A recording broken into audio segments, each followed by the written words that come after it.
Oh, Allah, ora do percaya. Meneng nang titik-titik nesu. Wis gak sadar gas anu biarkan berdua. Kamu mau nyanyi apa? Lestari we. Lestari.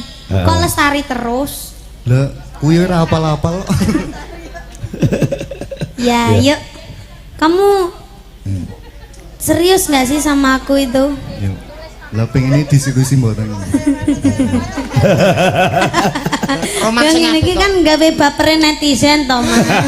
Selalang kurang tak langsung prek tuwur. Apa we? Diselim bledos. Perang ye. Kok perang to yo nyanyi to. Nyanyi. Lestari iso kowe be Lestari be. Lestari yo iso to. Iso to be kowe be. Sang Dewi Sikro Anoto Baris. Piye lo? Kowe ibu dalang iki kok.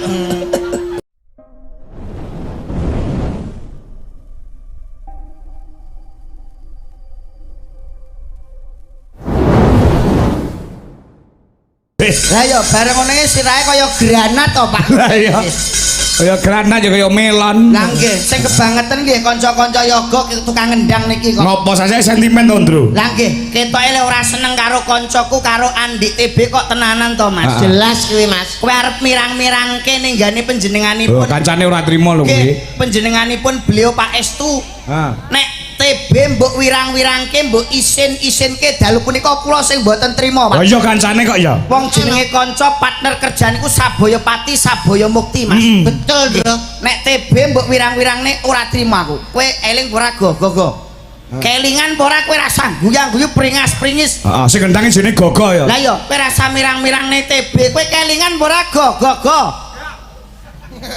Pakmu lara ora duwe duit, ora duwe ragat mlebu rumah sakit. Sapa sing ngongkosi? Sapa sing bayar nek ora TB? Rak ya to B. Gai. Kowe iki tak iwangi lho. Lah kowe karo Pak Era kenal kok malah ngongkosi ning rumah sakit. Ben kersanipun beliau-beliau sing lenggah wonten mriku iku gen percaya bahwa TB iki sugih. Oh iya iya. Kowe iki diumbulke no lho. Diumbulke kowe iki. Ketokno dadamu. Nyuwun sewu, mboten usah diumbulne. Kula nek nyuwun sewu sowan dalam rangka hari ulang tahun Pepabri. Niku padha wae kula sowan teng ngene keluarga kula piyambak. Lho, weh, lah iki. Kowe kok keluarga iki lho. Nyuwun sewu mohon izin Bapak Estu, Bapak Mayor Jenderal Purnawirawan TNI Mas nggih. Mbah saya itu termasuk anggota Pepabri. Weh. Dulu pensiun Purnawirawan polisi. Mbahmu. Heeh. Polisi apa, Mas? Aida terus Aitu.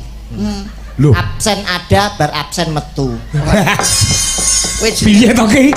Zaman riyen kan mboten seketat sekarang to, Pak. Oh, zaman dhisik. Nggih. Sampun meninggal dan kula niku termasuk salah satu keluarga besar dari Pepabri. Pepabri. Heeh. Ngerti pora artine Pepabri? Lah nek kowe ngerti pora Pepabri artine? Niki menurut pengalaman saya Pepabri itu artinya SK pensiunan pasti masuk BRI. Mbahmu kuwi. Mbah kula mbahmu mesti dilebone BRI. Kuwi ku nek mbahmu tapi beliau-beliau sing lenggah dalu punika mboten kan. Turah-turah blawang. Lah nggih niku miturut kanu pengalaman kula. SK-ne mesti mlebu dhisik. Pemena sing pangkat cilik-cilik ngaten niku wis mesti mlebu BRI nomor 1. Iku rak mbahmu tapi nek beliau-beliau sing lenggah menika Pepabri, Mas. Persatuan Purnawirawan Warakawuri TNI dan Polri. Wah, luar biasa hebat. Di bawah kepemimpinan beliau Pak Estu. Pak Estu itu wah luar biasa. Iya. Saya ketemu pertama kali dengan beliau waktu beliau menjabat sebagai Gubernur Akmil. Saya diundang beliau Gubernur Akmil, saya juga masih dagelan. Oh, dagelan. Yang kedua waktu menjabat wakil asisten personal Panglima TNI. Beliau juga ngundang saya, beliau naik pangkat, saya masih dagelan. Terakhir Mas, yang kalau nggak salah ingat itu waktu beliau menjadi Pangdam 1 barisan Bukit Barisan Medan. Beliau ngundang saya juga masih dagelan. Artinya apa? Artinya apa, Mas? Secara karir karir saya tuh lebih stabil daripada Pak Estu. Wih, jenenge jalan di tempat. Lah yo Kok ngono kok bangga? terus aku pastan dadi dagelan Wong wae. karir dagelan kok mbok banggane to, Mas. Tapi yang hebat satu loh Mas, Hebatmu apa? Pepabri organisasi masyarakat yang selalu mengawal pemerintahan khususnya DPD Pepabri Jawa Timur mengawal pemerintahan Provinsi Jawa Timur perkembangannya luar biasa. Pepabri kok, Mas. Untuk tingkat kemiskinan Jawa Timur berhasil turun angkanya. Alhamdulillah. Bahkan untuk tingkat kenaikan ekonomi seluruh provinsi di Indonesia Jawa Timur kenaikannya nomor 1. Luar biasa. Yang paling hebat lagi setunggal Mas. Apa? Contoh di Surabaya ini ternyata sudah bersih dan bebas dari yang namanya prostitusi juga lokalisasi utawa komplek. Betul Mas, wah hebat. Komplek ning Surabaya wis ra ono. Alhamdulillah. Mergo saiki zamane online. Tak tua kok. Iki lek ngomong sing hati-hati. CPR Mas, PR. Kowe aja ngawur lho Mas iki. Iki pemberantasan penyakit masyarakat utawa pekat lho, mau Pak Estu paring dawuh lho. Betul. Bangsa judi online, bangsa anu iki ndak boleh. Ini PR kita ke depan bukan hanya TNI, Polri atau penegak hukum di Indonesia, tapi ini tanggung jawab kita semuanya sebagai warga negara Republik Indonesia. Ojo kok apa-apa dibareng TNI, Polri, mesakne. Mesakne piye Mas? TNI, Polri itu juga bagian dari warga negara. Iya. Sampeyan yo ngono. Lho aku ngopo? Kok ngandake Pak Kangko iki lho ning apa lho Mas? Loh, ini salah dia nyuwun sewu jenengan mboten sadar to. Loh, ngopo? Mirsani Pak Estu adalah pecinta budaya bahkan pelestari budaya. Bener-bener ngurungkepi budaya. Nanggap wayangnya nek ping 8. Lah, perkara wayang duit kanggone Pak Estu niku nomor 6. Loh, sik Pak kanggone Pak Estu ki duit Nomor 6. lak siji nom kanthi tekan 5. Loh, Pancasila loh tertanam di hati sebagai seorang prajurit TNI. Jangan tepuk tangan, Pak. Kenapa Kenapa? Mas? Apa gunanya tepuk tangan tanpa sawer? Ya, duit. Saru kok dagelan kok. Jenengan bersani, Mas. Pripun Mas Andi? Wah, pakai busana lurik. Filosofinya itu luar biasa. Apa to Mas? Kuwi kok Podo karo aku gawe lurik. sebabnya apa penjenenganipun beliaunya kok mesti ngagem lurik to Mas? Salah satu filosofi dari Bapak Estu, Mas. Loh, Lurik itu terdiri dari dua kata lu dan re. Wah, iki. Lah nek lu Lu itu artinya tumindak sing lurus, abdikan dirimu sebagai prajurit tumindak sing lurus, ojo neko-neko, ibaratnya podo koyok jalan tol. Iya. padha karo Jalan tol. lah jalan tol kok mbok padake kalih beliaunya to Mas? Loh, kenapa jalan tol kuwi kok mesti lurus? Hah? Sampeyan Sebab paham mboten? Ora paham. Ora ana jalan tol munyer kaya bat nyamuk, tapi jalan tol itu mesti lurus. Sebabnya napa? Sebabnya Mergi niku pun kinodrat kalih Gusti Allah, jalan tol iku kudu lurus. Mas kok hubungane karo Gusti Allah ki apa perkara dalan? Ah, sampeyan ki ngajine kurang jeru. Lho. Kune santri. Sik. Saora-orane bapakku ya kiai ya dalang lho. Lah ngono kok pamer. Kula mboten sombong. ana apa Mas? Sing kiraah bendina ning Masjid Agung Surabaya niku sinten? Sapa kuwi? Kowe be. Loh, kaset, Mas. Kaset kok ngomong kowe aja ngawur lho Mas. Tekan dalan tol nganggo kinodrat ki Mas. Lah ya kinodrat sasak keduren nek ngomong kuwi. Loh, ngaten iki lho. Ketok nek ora tau melu pengajian. Loh, Lah urusane dalan tol karo pengajian ki lho apa to? Lah aku ki santrine Gus Idam, santrine Gus Muafik, Gus Gus Miftah. Heeh. aku Gus Samsudin. Tenan. Jadi kenapa jalan tol kok lurus mergi mon kinodrat kali Gusti Allah lewat ayatipun ihdinas sirotol mustaqim, artinya tunjukkanlah aku ke jalan yang lurus. Paham mboten? Pedot sampean musuh ikrok loro iki. Mas. Iya ki. Wajo iki Sirotol mustaqim, tunjukkan jalan yang lurus. Lah. Mula tol ki mesti lurus. Terus Ora enek kok tol minggak-minggo. ora enek Oh dadi sirotol mustaqim. Kowe kok pinter bengi iki to, Bu? Latihan aja nganti katam. Ikrok loro cukup wis lho sirotol mustaqim. Lah nek sing Re itu artinya dadi wong urip aja duweni rasa serik lan iri hati. Karena serik dan iri hati salah satu penyebab rusaknya persatuan dan kesatuan di Indonesia niku Mas. Wah, tepuk tangan buat Mas Andi TB luar biasa. Nggih lho, Mas Kangko nyuwun sewu lho Mas. Ambandase kaya kambil pinter jebule. Lho, pripun to Mbah kula niku purnawirawan, Pak. Apa purnawirawan apa? Polisi, Mas. Lho, mbahmu iki polisi apa? Polisi tidur. Polisi ya polisi kok. Kowe ngerti apa ora nyuwun sewu Mas Kangko? Apa? Hebate panjenenganipun Pak Estu. Kenapa wayangan kok didokok malam Senin iki Mas? Iki bulan apa? Iki termasuk bulan September to. September. Ngawur wong kucuk kanggone agama sing rasuk agama Islam iki lho Mas. Lah September. Mulut. Iki laire sapa? Mulut. Lah yo, laire sapa? Laire bojoku lho. Bojoku lho laire ulan mulut, Pak. Wulan mulut lairipun Kanjeng Nabi Sang Guru sejati. Lah nggih bojoku lho nggih September laire. Wiyosanipun Kanjeng Nabi dipaske mergo awake dhewe pengin entuk syafaate Kanjeng Nabi. Lah terutama dinten iki Apa? peringatan hari ulang tahun Papa Bri yang ke-65 tanggalnya 12 September. 12 niku angkane 1 kalih loro. Artinya apa Mas? Papa Bri merupakan organisasi satu-satunya yang menyatukan dua institusi yaitu TNI Polri Purnawirawan menjadi satu untuk membangun bangsa Indonesia. Wah, aku ngene iki nek lunas meletek aku niki. Masa wis lunas iki Mas? Wis. Lah aku wis utang to. Ora kok. Mula hebate nyuwun sewu kados panjenenganipun Pak Estu menika. Kesuksesan seorang laki-laki, seorang suami terletak ada dorongan seorang istri. Doa istri yang selalu mendampingi. Saya sedaya punggawa praja sing ado saka keluarga, nggih Mbak Cangik, Mbak Ibu, sing ado saka bojo siap ditugaske ning luar daerah, bahkan ning luar negeri demi mengamankan bangsa Indonesia. Mula nek karo wong wedok niki aja pelit-pelit. Mulane kesuksesanipun Pak Estu nyuwun sewu, dorongan dari seorang istri, doa seorang istri Mas. Betul, kalau istrinya tentara itu namanya Persit Kartika Chandra Kirana.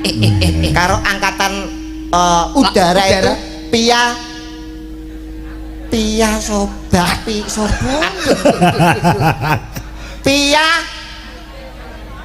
Ardia Garini. Iya. Terus Pak nggih, kalau angkatan laut Jala Senastri. Kalau karo polisi Bayangkari. Sing ora ono Hansip. Bojone Hansip apa ono? Bayangno Mas. Nyapa? Lah iku kon bayangno iku Mang. Mula panjenenganipun sukses menika tidak luput dari doa seorang istri. Nek karo wong wedok niku aja nganti pelit-pelit. Nyuwun sewu Pak Kangko iso dadi dalang kondang, dalang hebat. Panjenengan nek ngaturi menehi duit bojone pinten? Bakdo wayangan ngeten iki Pak. Bakdo wayangan yo paribasane tumpluk-bluk ki tak pasrahne bojo. Lho iki lho Mas kena nggo contoh Mas. Pripun? Sampeyan bar wayangan nampa blonjo tumplek-blek wis aku wis ora njaluk apa-apa pasrahne karo bojo. Sampeyan wenene budhuwi kabeh. Iya. Pah sampeyan niku wong lanang cap opo sampeyan iki? Lho, sik to Mas. Wong tanggung jawab seorang istri ki. Alah sampeyan iku justru menjerumuskan istri untuk berbuat yang tidak baik. Kok ora apik ya apik to Mas. Wong lanang nyambut gawe lha nggo anak bojo. Niku nek sing garingane apik iso nyimpen duit, bojo sing amanah iso njaga kepercayaan laki-laki. Lah nek bojo sing ra kuat imane sampeyan wenehi duit kabeh, blek sampeyan ku padha njerumusno bojone sampeyan ning neraka. Lho. Wah iki hubungane karo neraka apa iki? Lho, iya nyuwun sewu. Sik to, kowe iki lho ngomongne perkara gajine wong wedok terus ngomongne neraka. Kuwi pangkatmu ki apa? Ngisore malaikat dhuwure mudin to, Pak. Kula niku termasuk PJ. PJ ki apa? PJ ki apa? Pejabat sementara. Niku lho Pak nyuwun sewu. Ini ku alah. Sik to Mas, yo pas to wong lanang sebagai seorang laki-laki presiden rumah tangga. Apa ide iki kudu mene sepenuhnya kanggo wong wedok Mas. Kuwi tuh elek, aja dibaleni ngono kuwi. Nyuwun sewu, wong wedok nek jaringane apik ra apa-apa. Wong wedok sing kuat imane ra apa-apa. Dajal sing ra kuat imane. Entuk duit akeh saka bojo, wah gayane mendina mlebu salon. Gawe pemutih, rambut dikrimbut. Terus krimbat niku perawatan apa? Rambut. Lah ya mestine krimbut, nek krimbat niku bathuk. Oh Lah, nek iya. Nek krimbut kuwi krim rambut. Ya. Dadi krimbut iki Krimbut kalih ora enak lho ya. Oh jenenge iki ya krimbat. Lah, mendino terus mlebu metu. Salon. Metu karo kancane, tumindak sing ora-ora akhirnya terjerumus narkoba. Niku sing ra kuat imane. Nyontoi kula, Pak. Kowe piye? Umpama bengi iki aku entuk blonjo sak yuta, tak kekno bojoku niku 10.000. 10.000 bojoku bendino sing ngelingi 5.000 lho, Pak. Bojomu iki lho wong pelit kok kaya kowe to Di, Andi. Kowe ora pelit tapi mempelajari seorang istri. Sik ta wong 10.000 lho ya Pak Kang. Lah iya. Kok iso nyelengi 5.000 iki lho, mongko wong urip iki ning alam donya sedina iki kudu mangan ping 3. Sing dipangan iki lho apa? Buktine bojoku tak 10.000 nyelengi 5.000 kena digawe mangan irite pol, Pak. Bit kare Supra kalah irit kali bojoku. Karo gren-gren. Alah irit bojoku. Mas, mongko sedina iki wong mangan iki koridornya iki 1 Iki ping hari. 3. 5.000 iso ping 3. Sedina iku 5.000 mangan Ping 3. Nek esuk iki lho, sarapane apa? Sarapan tukono energen. Pengganti sarapan setiap hari regane 2.000. Isik sisa 3.000. Iya iya. Lah nek awan ayo, awan mongko iki ya butuh maksimal Awan tukono Oki jelly drink. Penunda rasa lapar. Regane 1.500. Lah sik toh duitmu ra karek 1.500. Karek 1.500 lho. Mongko sore iki ya Sore luwe. gitu Mas. Bengi Bengi. sisa 1.500 tukokne promah. Mencegah penyakit mah. Bojomu Wah, piye? wah wis mlaku sak tahun setengah Pak niki. Bojomu apik. Alhamdulillah wingi opname. Basa nglapar. Kowe iki ya ora kena dicontoh to Mas. Wong jenenge garwa iki sigarane nyawa to jiwa. Nek pengen sukses karo wong wedok ya aja pelit-pelit. Kowe aja ngelok-ngelokke panjenenganipun Mas Kangko. Mergo pucuk pimpinan malam hari ini adalah Pak Kangko. Kowe kudu ngajeni karo Pak Kangko. Mergo kowe dilahirke keri Pak Kangko iki wis sepuh. Apa ki ngelmune nggone daru ya luwih akeh. Iya. Wong nom niku luwih apik tinimbang wong tuan luwih apik tinimbangane wong nom. Heeh. Saiki pinter aja ora langit sekolahmu dhuwur kaya ngopo. Ning nek karo sing tuwek, kuwi tetep menang sing tuwek mergo menang pengalaman. Pengalaman. Dadi sing tuwa kali sing enom apik sing Apik sing tuwek, apik sing sepuh. Loh, Bapak-bapak purnawirawan iki lho, pengalamannya sudah luar biasa. Bapak Purnawirawan malah seneng sing enom. ya seneng sing tuwa to Mas. Sing dinteni mesti tanggal 6, tanggal tua ora ana dinteni. Kok ngono lho. Sik tak urus iki. Perkara sing tuwa karo sing enom kuwi mau. Durung karuan apik sing tuwa, Pak. Mesti apik sing enom. Lho kok iso? Sampeyan dalang niku pinten tahun? Ya wis udakara selawenan taun. Lah ngono kok ora ngerti nek apik sing enom timbangane sing tuwa. Lho kok iso? Sampeyan ngerti senggune? Ngerti? Enom to tuwa? Tuwa. Puntadewa? Enom. Apik ndi senggune kali Puntadewa? Apik ndi malah lolak-lolok. Lah ngene. Tapi puntut dewa. Lah iya, jeruk apik sing tuwa, sampeyan dari dalang mulai kapan? Ketone rasa dalang, sesuk rasa dalang. Lah ngopo? Adu pitik.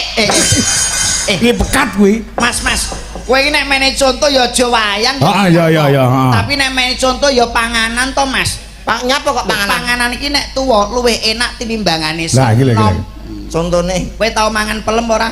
tahu no. Nek tuwa rasane Legi, nek nom kecut, jeruk kae nek tuwa legi, nek nom kecut, gedang kae nek tuwa rasane legi. lah nek nom sepet lah ya apa iki nek tuwa luwih enak tinimbangane sing enom nggih to Mas. Bener panganan opo wae luwih enak sing tuwek timbang sing enom. Alah, mosok. Kula tak takon nggih. Apa? Jenengan pun nate maem jangan bung. Mas. Kene to iki. Aku tek malah goblok ngene ya. Rene lho, Ren. Ya tak omongi Mas. Pelem kae nek tuwa Kalau rasane nek tuwa legi nek enem kecut. jeruk kae nek Jeruk tuwa nek tuwa legi nek enem kecut. gedang nek tuwa Legi nek enem sepet. apa iku panganan nek tuwa kuwi luwih enak tinimbangane sing enom. Lah ya aku takonke tau mangan jangan bung. Tahu Gawene saka apa? ya saka pring Sing digawe pring enem apa pring tuwa? pring enom. Lah nyapa gawene ra saka pring tuwa ben nyogrok cangkemmu pisan lho. Iki sing mirsani bapak-bapak jenderal kabeh lho. Omong ora usah dipercaya. Sik. Lha iku nek kaitane kalih panganan Panganan. kali buah-buahan. Tapi nyuwun sewu Mas, apa-apa nek tuwa iki mesti larang. Contone emas nek tuwa reganipun pinten Pak? Larang. Barang murah. Kayu nek tuwa larang, sepeda motor tuwa, semakin tuwa semakin antik, mesti payune larang. Dadi nek sing tuwa kuwi Mesti payu larang. timbangane Sing enom. kowe wis tau ning gone karaokenan. Ngopo? Purel kae nek tuwa malah ra payu. Enom kuwi malah larang. Lah kowe sik cilik rung tau rono. Pak Restu ngasta bedel Pak, kula timbake ndase Pak. Kowe malah ngawur sak gelemu dhewe kowe iku. Lah kowe ngomong perdebatan ngene iki rumangsamu, iki ngono hajake tasakuran. Wis roh. Sebabe apa tasakuran bengi iki kok ditanggapne wayang. Dasare apa Mas? Lho, dasare saka niat panjenenganipun Pak Estu. Ngomong apa cah? Ora paham nih. Heeh. Dasare niat Tasakuran iku sing penting apa? niat. Lah kuwi kleru. Niat Mas. Kleru. Lho lah sing bener. Duit. Kowe tasakuran niat tok ora ndek duit arep nanggap apa kowe? Rumangsamu ngene iki murah. Lah iki Dinyang 50 mau budal kok, Cok. sik to. Kowe iki sak gelemu dhewe aja ngawur lho Mas. Loh, justru nyuwun sewu, awake dhewe kak wong budaya to, Mas. Nyuwun sewu Pak Estu contohnya. Betul. Damel blangkon gawe beskap lurik pisan menandakan filosofinya yang bagus. Betul. Piantun budaya. Sakmene kae sing ora budaya iki sapa? Yo kabeh semak berbudaya to Mas. Budaya kabeh ngangge blangkon kabeh. Yoga yo ngangge blangkon, beskap jarian, ibu-ibu Waranggono yo ngangge jari. Wong budaya Budaya. kuwi selain awake dhewe menghargai budayane dhewe, nindakke dawuhe para pinisepuh kuwi termasuk wong budaya. Wong sakmene kae sing ora budaya iku mung siji, Sopo yo ora enek to Mas. dalange. Sik Aku neh lho. iki dalange aja mbok geret-geret. Sik tak urus sik. Aku iki ngangge blangkon. Nggih. Nganggo beskap. Nggih. Jarik. Nggih. Keris. Nggih. Iki lak budayane wong Jawa. Menjenengan mboten sadar. Apa? Wong kuwi nindakno dawuhe para pinisepuh ben entuk slamete. Leres mboten? Heeh. Ana paribasane le aja mangan ning ngarep lawang. Mundhak ilang rezekimu. Leres mboten? Bener. Le aja mangan nyangga piring. Sok ben kene tuwa dadi sangga-sanggonane anak putu. Le aja nglungguhi bantal mundhake kualat. Sing nglungguhi bantal sakmene akeh sinten? Jawab. Aku. Lah ngono kok jare budaya. Sesuk ora saged bantal. Lah nganggo apa? Kompor. Kowe ben kemeritik gitu. Wong kowe padha ae lho, kowe iki omong kaya ngono kuwi lho. Iki yo ngomongmu yo ora kena kanggo contoh. Nek mau jare entik-entik patenono aja di wong tua malati. Kowe nuturi Pak Kangko, kowe dhewe ora iso kanggo contoh lho, Mas. Aku walesno, Ndro, aku. Niki nggih kula kuwirangan kali niki. Iya. Wong niki nyekar pake lho kleru niki. Hah? Pake kan sandirana menyang dagelan siswa berdaya iku lho. Oh, siswa budaya. Berdaya. Heeh. Bahasa Dirono, heeh. Suwargi ta? Lah iya, Budaya. Lah niki Berdaya. Heeh. nyekar poso lho luput niki. Kleru. Kok karo piye ta? Nyekar niku kuburane Mbah Sandirana kan sebelah tengen mriki. Lho sing disekar kok kiwa. Lah kuwi piye kuwi? Mongko kiwa niku kuburane Siti. Mudeng ora ke gundul-gundul. Nyekarku jam pira? Jam 3. Jam 3 sore aku nyekar ning pakku tapi sing tak sekar kok Siti. Mergo nek jam 3 sore bapakku tulan ning Siti. Wong Lah Siti iki sapa ta? lho gendakane no Pak. Kadang ano sakinah mawaddah warahmah. Aku kurang piye? Mulane anak-anak ya kocluk. Kok culet piye to? Lah kowe nyekar lho digolekno dina sing pas nyuwun sewu lho. Kanggo kula sebagai kanca kan sok seling nuturi sering Oh iya, sharing. Sing bener ndi sing luput. Niki nyekar bapake mawon tak omongi, Mas Andi golek dina sing apik, dina sing becik. Paling ndak iku nyekar wong tua niku malam Jumat. Ah iya. Panjenengan mesti to. Bener. Nyekar sing apik niku malam napa? Malam Jumat. Guyu, aku salah neh iki. Wis wayang ra ngerti nglungguhi bantal nyekar kaya kleru. Mbah be aku nek pokoke gak melu. Nyuwun sewu justru nyekar sing dilarang oleh para alim ulama niku malam Jumat. Oh iku Jumat iki penuh barokah. Sunah Rasul lho be niku. Yo nek sunah Rasul ning nyekare elek ning malam Jumat. Pas yo be. Elek. Lho kok iso elek iki lho. Jenengan ngerti tembang saben malam Jumat ahli kubur mulih ning omah bambahe sampean sing wis mati malam Jumat ku mulih ning omah. Lah nyapa sampean ya nyekar ning kuburan? Itu sifat ya. Arep golek nomor ning kono yo.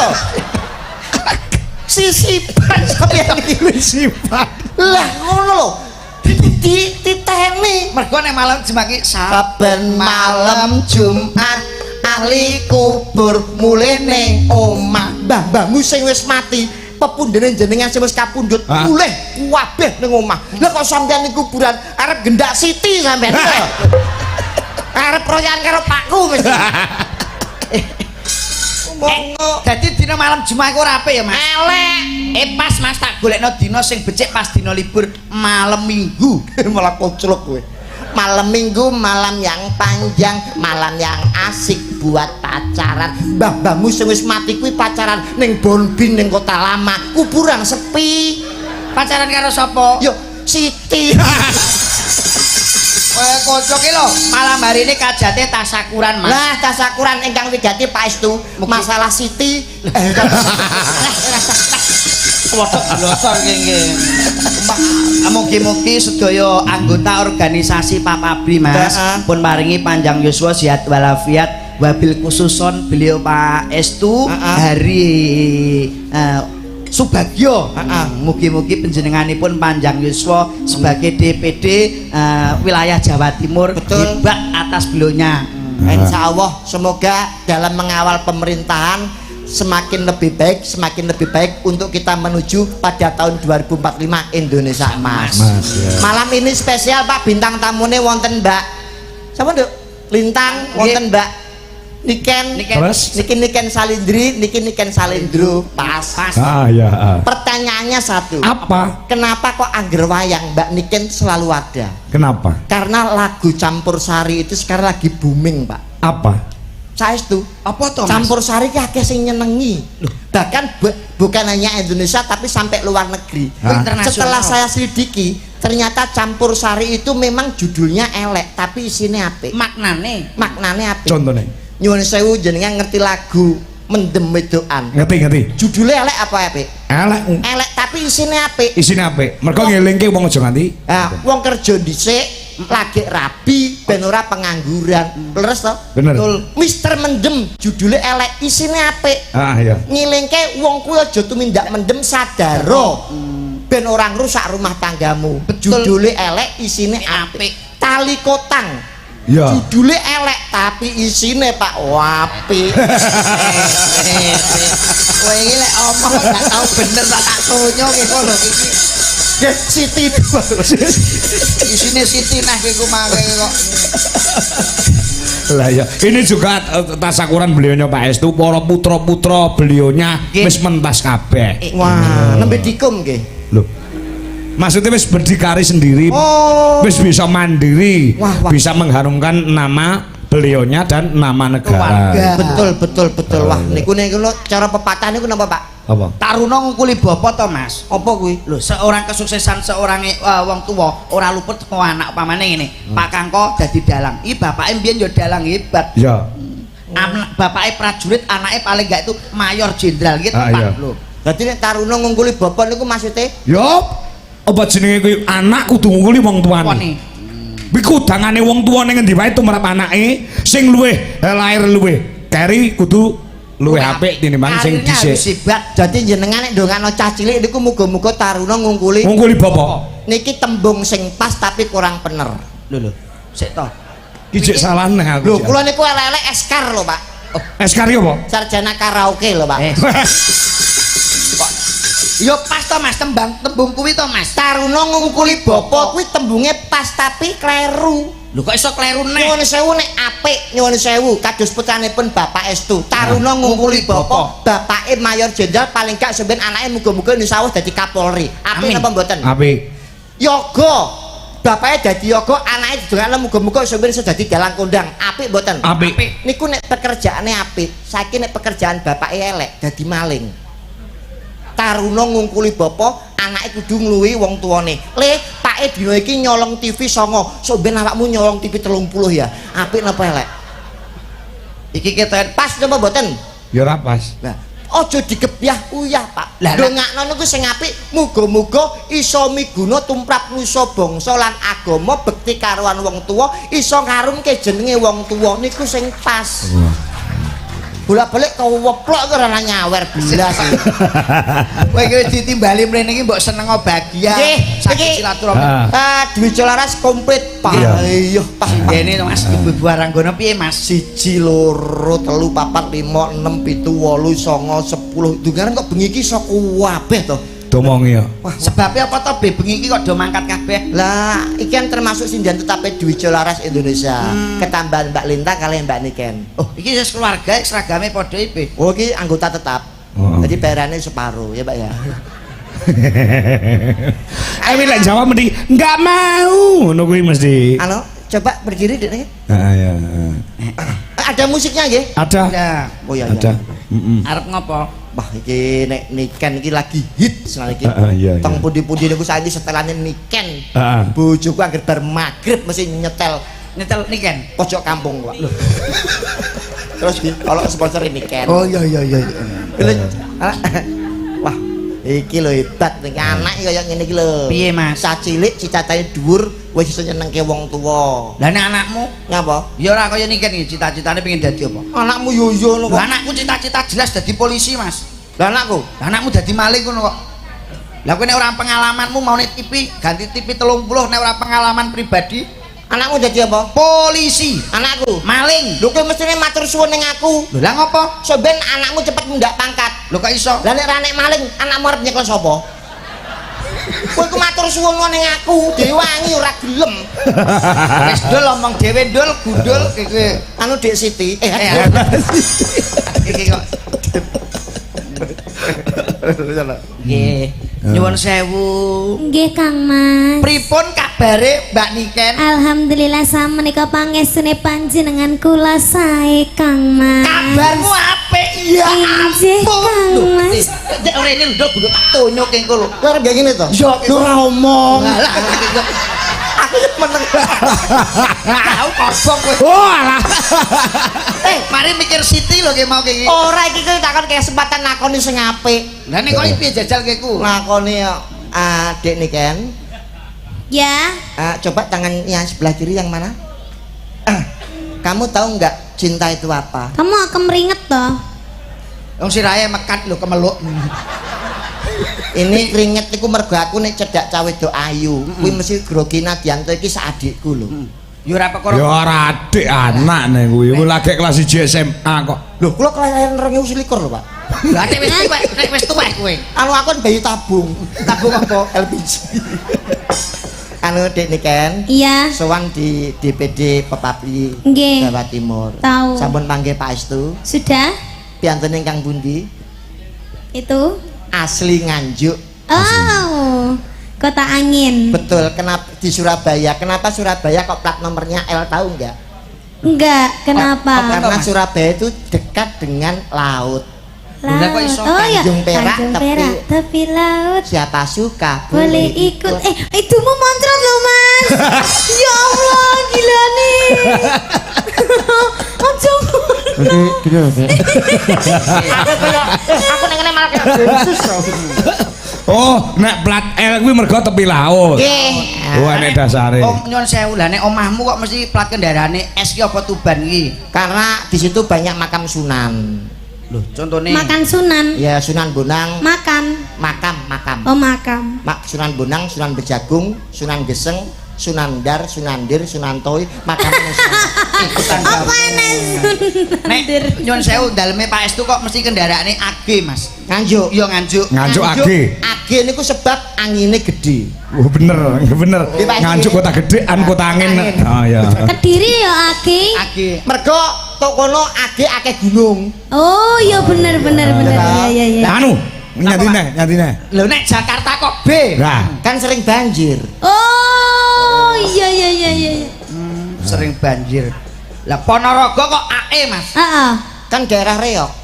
Nah, apa hubungannya? Lho Reok nek senggak piye? AE tuh. Ora Seriok senggak BO ora ono.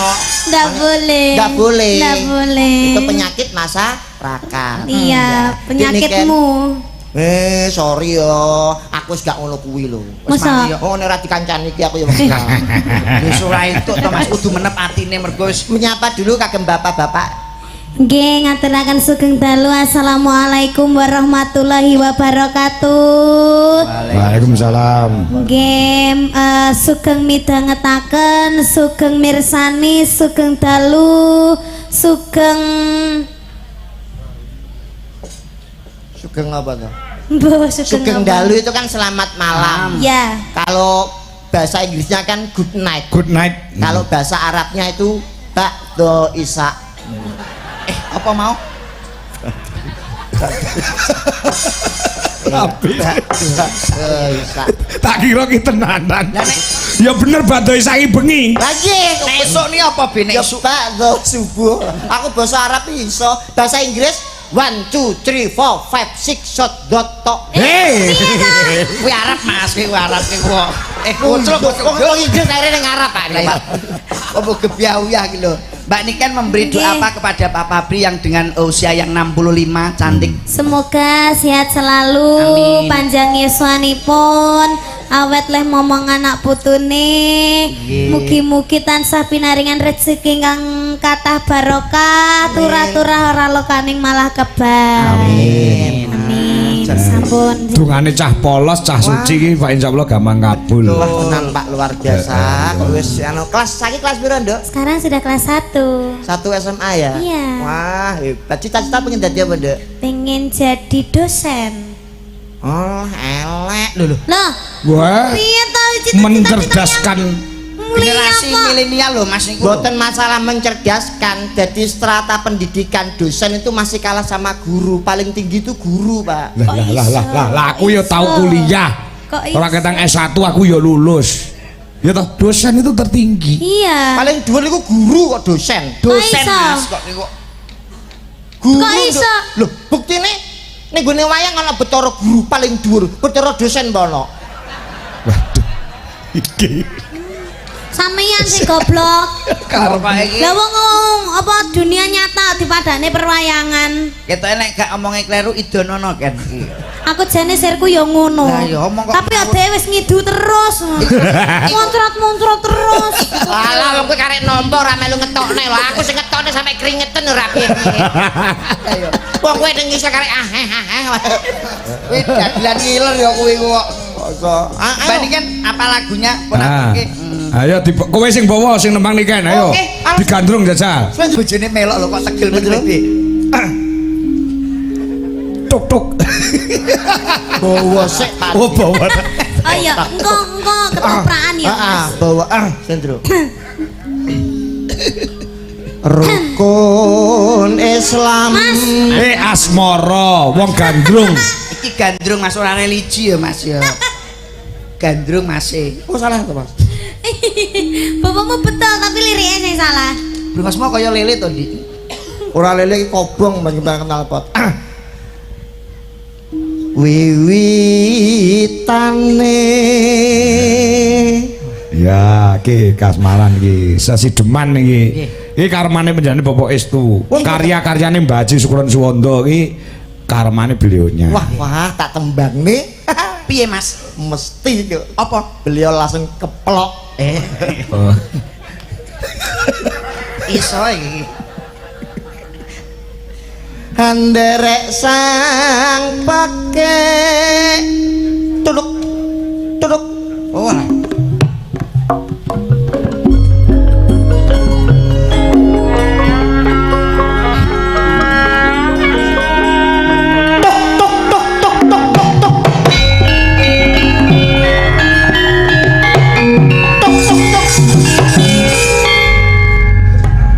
Kang Mas.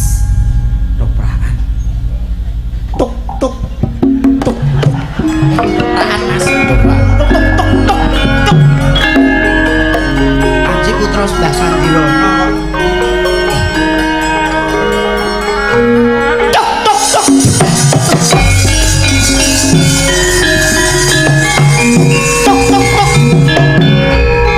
Iki.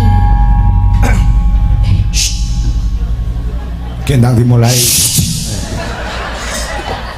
Ngomong.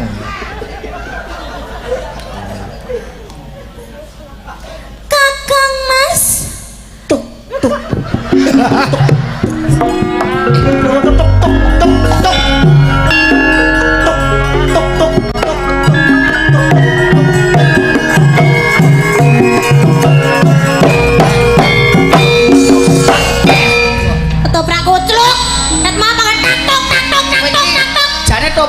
karo cilok.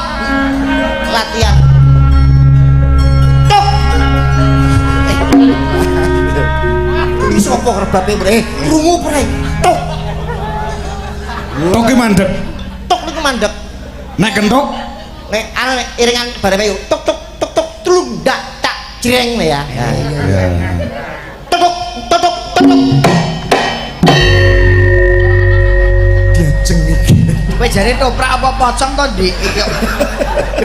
Ketoprak kaya. Coba suarane piye? Pun di Pak? iki ketoprak ki nganggo omong kasmaran. Diajeng niken katresnanipun Kakang wong ayu. Kurang gede Mas, suarane kurang gede. Diajeng niken Kurang gede. diajeng niken katresnan. Kurang gede ya, Mas. Diajeng niken katresnanipun wong ayu. Kurang gede. Diajeng niken katresnanipun wong ayu. Tulung koyo Ya, aku malah koyo aku iso make kombi ya. Ketoprak iki dadi bambangan iki dodo dibuka, ya toh. Sikil buka titik. Bokong ngedet mengguri. Kurang ngedet. Dodo dibuka. Terus mlaku.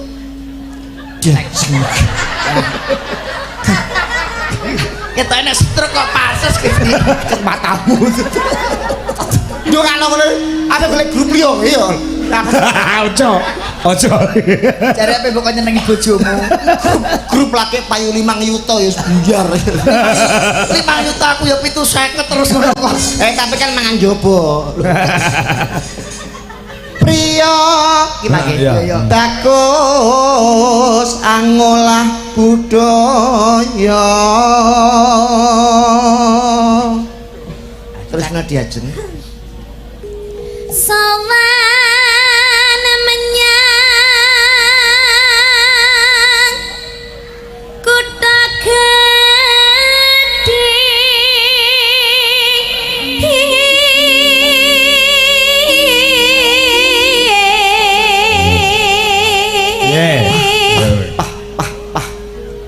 Jagat tepung gelang anggonipun Kakang Upadi wanita kang bisa gawe seneng atiku ra ana wong liya ya mung kowe diajeng. Apa ning atimu isih ana papan panggonan kanggo nandur wong katresnanku diajeng. Sesideman niku nek selingkuh to, Pak? Iya. Berarti kula sing selingkuh nggih. Nek golek selingkuh sapa? Sampeyan no? Aku. Hah, Terus yo kenapa? pas kowe nek milih aku wong gedhe dhuwur ngene kok. Oh, dhewe lho sapantaran ngene. Kowe selingkuh karo kuwi kowe rabi anakmu sak mene-mene iki lho. Lah nyapa? Padune Mary Weisin. Mending kowe karo aku. Lah kowe ra ndek rambut ngono lho.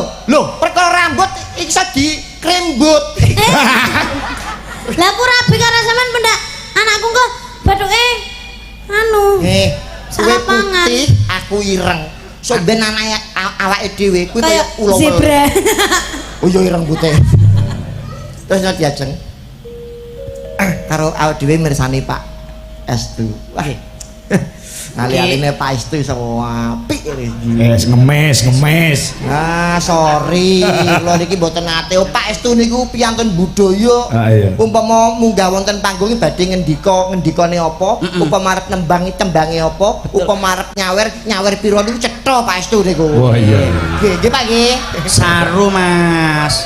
Saru. Napa? Matur karo Pak Estu kok saru lho, dagelan kok njaluk saweran iki lho. Iya ya Kak Mas Guyon. Saruna iki nek Pak Estu ora maringi lho. Ayo kono gatro. Bandara terus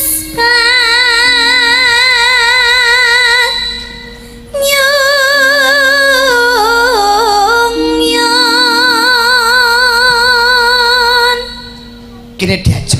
Nak keto marang aku wong ayu. Weh, Ning golek jagat- pasangan dhewe. Ning jagat ora ana papat, ning donya ora ana 5 ya mung sliramu sing tak tresnani wong ayu. Jare aku selingkuh. Lah aku selingkuh mbek sapa? Kamu sudah jadi milikku loh. Tapi aku maunya selingkuh. Kamu kok gitu? Kalau kamu aja sih nggak cukup karena kamu miskin sayang. Walaupun aku miskin, tapi aku kan jelek. Loh. Jelek kok bangga. Nah, jelek kok bangga. Lah, Mbak, Ya bangga, aku bangga ndek bojo jelek. Aku duwe bojo ganteng. Bojo jelek iki ya dipakane wedhus-wedhus moh. Iya ta, Dus? Terus Aku mbak pakakno wedhus. Ha. Nek aku ora apa-apa tapi wedhuse gelem apa ora? Lah iya mangkane. Paling ya moh kok. Ayo wong ayu, nembang wong ayu. Inggih Kang Mas. Selendang kuning. Pas yo bi karo aku yo. yang ke 10. Kang saking ukir.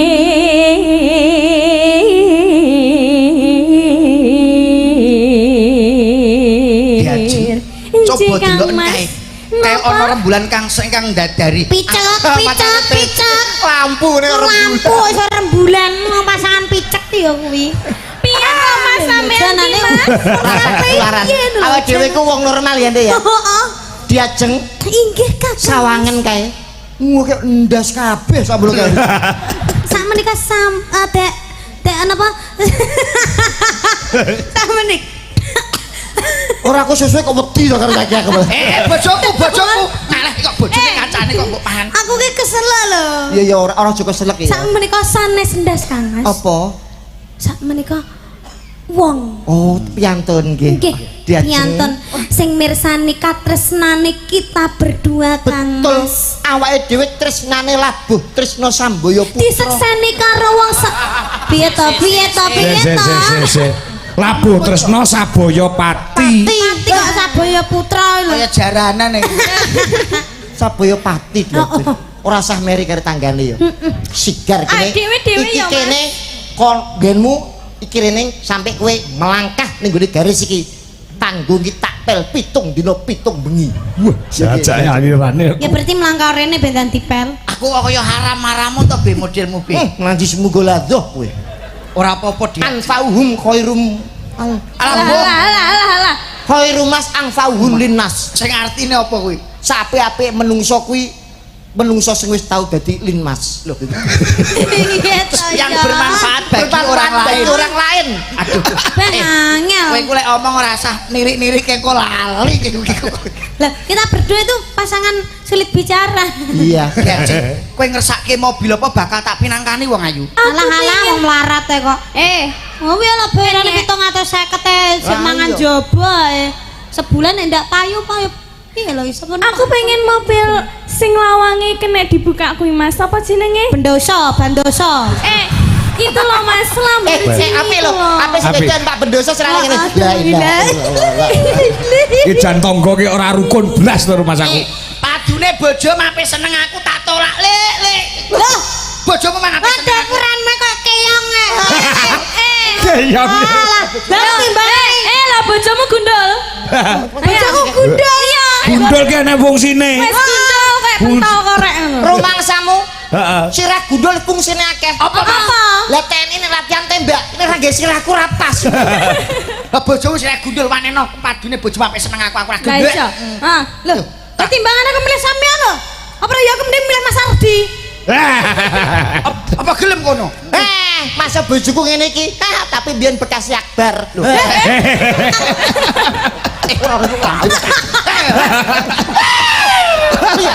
Cangkeme diatur.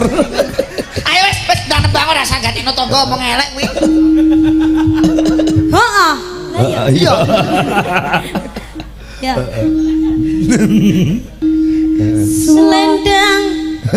Selendang Biru. Suara kurang permana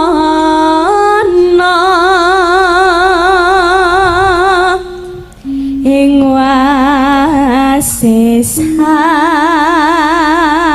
wasesang ngoro.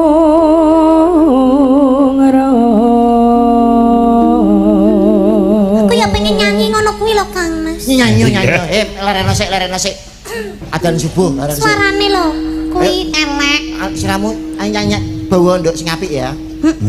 Terus ayo nang. Angrurung marang bendara.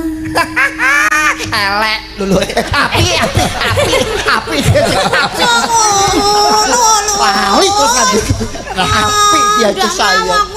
Ora sayang. Enggak anu elek kowe iki dadi Enggak, bojoku ki iya, kudune sayang. ngelem ngono Enggak, kok ya. Ah terus sayang ya. Serabi yo kono wae neke. Sayang. Aku kadung tak pulsa akeh lho karo kowe. Wis to tak Pulsa Evan apa? ngene aku lho tuku motor Grand yo. Keren yo bangga. Yo irit lho Dik iku. Kok ais diajeng angrum-rum. Tiah Sulistyo pijer ngincangake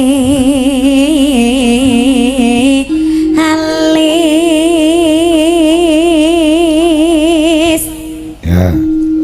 Bisa ta? Iso. Alah Piye njajal iki? Dajal iso paling Ngincangke tendang alis Jawa. iki. Dajal selawatan iso ora? Selawatan iso ora? Wis to. Dajal iki. Ngece ya Mas. Ya selawatan. Selawatan dajal. Saiki wae dajal. Dang, apa? Dajal iso ora selawatan? Dang. Ora iso. Iso. Iya, Iso. dajal piye? Salatullah salamullah. Alah umum nih. Dajal 17 Agustusan iso ora? Ayo iso no. 17 Agustus Tahun 45 itulah hari. Saiki 17 Agustusan gawe selawatan. Lho lah kowe iso. Lho. Piye njajal piye. Pinter awake dhewe ya. Ya pinter dhewe ya. 17 Agustus tahun 45 itulah hari kemerdekaan kita. Lalalala, hari merdeka nusa dan bangsa, hari lahirnya bangsa Indonesia. Lah. 17 Merdeka. Sekali merdeka tetap merdeka. Salah. Merdeka. Selama hayat masih dikandung badan lala.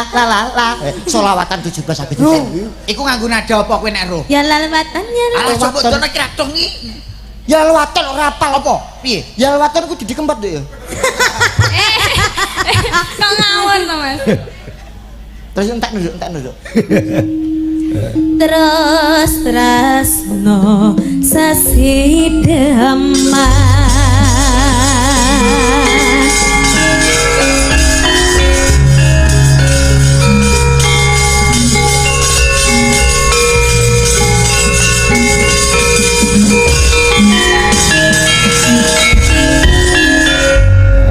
Saya anu salam hormat kagem putranipun Pak D Pak Rawuh Pak. Oh, ngoten. Lajeng dalu Mas. Nggih, sampeyan. Nggih, sugeng Mas. Nggih. Salam hormat ki lho, hormat. Hormat Mas. Sugeng dalu. Nggih. Mangke mun siap nyawer nggih. Ya, siap. Aman Pak, aman. Ya bar iki. Nggih ngobar ki kali Pak Estu Pak. Pak Estu diatur ndak. Siap Pak Estu. Tapi omong ngono. Apa? Kon nggo dompet. ATM. Heeh, Dik. ATM Bank Mekar. Wigenmu. Ya ora duwe. Ayo monggo deh. Ya jalur. Luwe becik patenono timbang berpisah.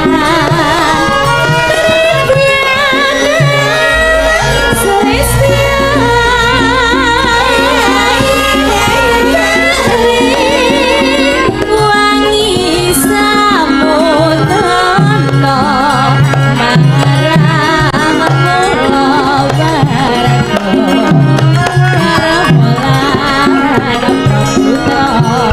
Mbak Santi neng wonten Jakarta sugeng mungon.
Sena.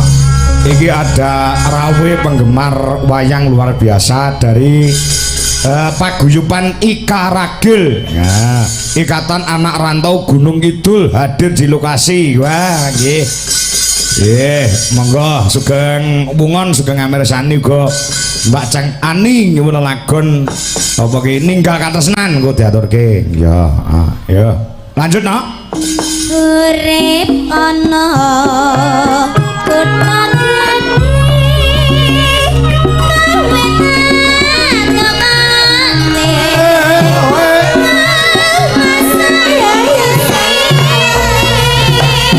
Dangdut Jaipong, kanca-kanca duit Jalaras Indonesia.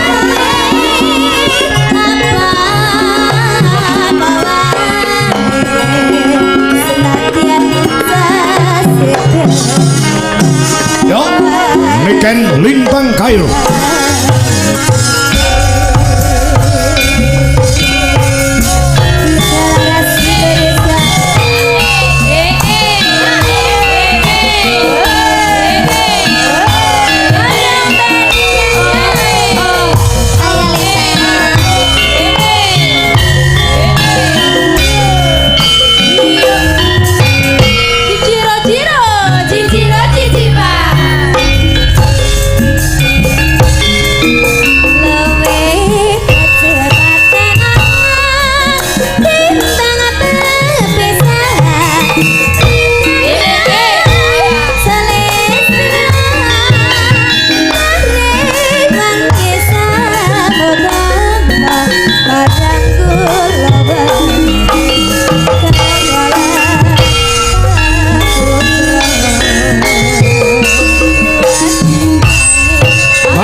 Niki wis ora arep ganggu Pak kula.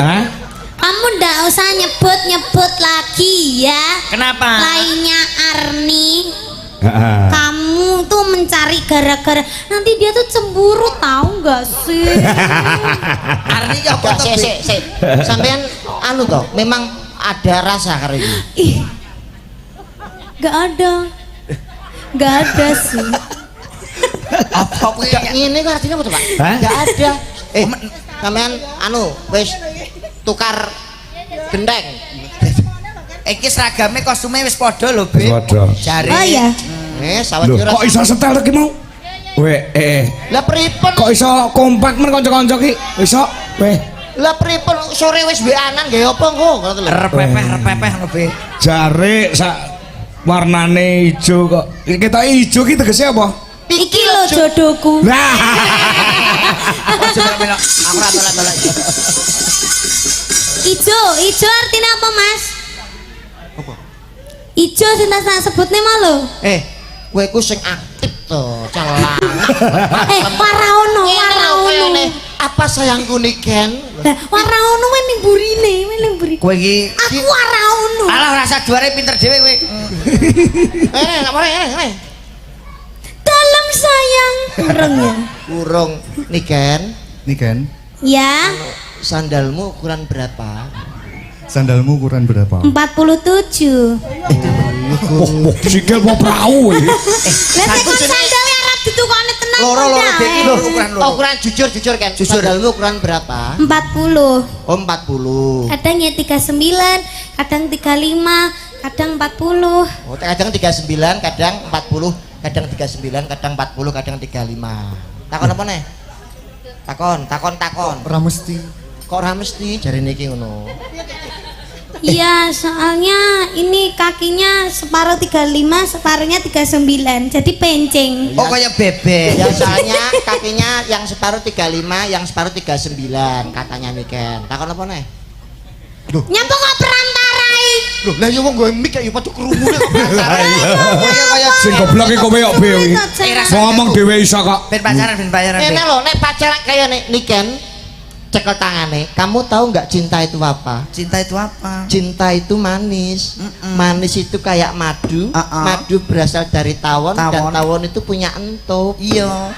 Kalau kamu cinta sama aku, maukah kamu tak entup? Ngono lho. Wes ora tau. Terus aku dintup karo TB. Nek sing wedok aktif, sing lanang ki ndak aktif ndak masalah, saling melengkapi Mas. Ora kaya kowe yo sing wedok aktif, sing lanang aktif gelut. Ah bener kuwi, jodohe ngono kuwi. Kalah karo aku. Lah kowe piye? Aku biyen pacaran karo bojoku 2 wulan lho. Bojoku wis meteng 3 wulan. Nah, Weh, piye kuwi? Nek aku karo Butuwi iki ya ngono. Sing aktif Butuwi, aku asline wong lanang menengan. Oh, ngono lho. Allah. Ora do percaya. Meneng nang titik-titik nesu. wis gak sadar gak kalau biarkan berdua. Kamu mau nyanyi apa? Lestari we. Lestari. Kok lestari terus? Lah, kuwi ora apal-apal kok. Ya, yuk. Kamu serius nggak sih sama aku itu? Yo. Lah pengen diskusi mboten. Roman Yang sing ini apik kan gawe baperin netizen toh, Mas. selanang kurang tak. Langsung prek tuwur lho. Apa we? Diselim bledos. Perang ye. kok perang to yo nyanyi to. Nyanyi. Lestari iso kowe be, Lestari be. Lestari ya iso to. Iso to kowe be? Sang Dewi Sigro Anata Baris. Piye lo? Kowe ibu dalang iki kok. Wis rasane Saya aja. Ya, iki ajarane kendel to be? Lampun iki lho. Heh? Wis lah tangane. Nah, nek duitku kiri, musuh kiri, iki tangan nah iki. Nah, terus Sah. Mas. Ayo coba action ngomong satu kata yang romantis. Ral.